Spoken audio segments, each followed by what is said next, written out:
Well, we've gotten in our last new books of the year, our last big shipment, so come down and see what's new, but I'll highlight some of the really good ones. We have The Astounding Broccoli Boy, which is a story of a kid who's always been the smallest in his class and is bullied, but he tries to look on the bright side of things.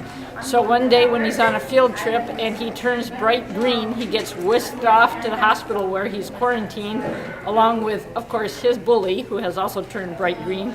But he figures that now that he's bright green, they have some sort of secret superpowers, and he's trying to figure it out.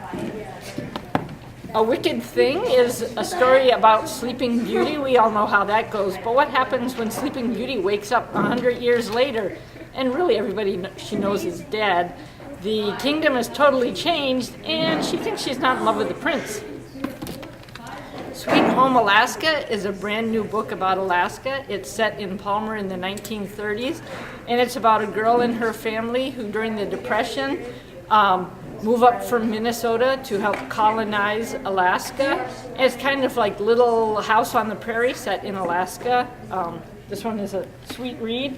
Terror at Bottle Creek. If you're into suspense, this is a story about a boy who lives on the coast of Alabama in a little houseboat with his dad. And when a hurricane rolls in and his dad is still off in town, he never comes back.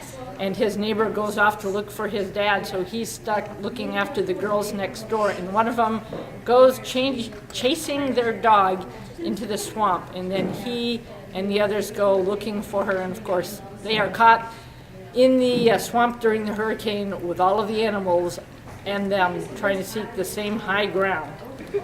And Little Brother, if you're into dystopias, this is a story about a boy and his friend who all skip school in San Francisco, and they're at the site of a terrorist attack, and they get taken in by Homeland Security and mercilessly interrogated for a week.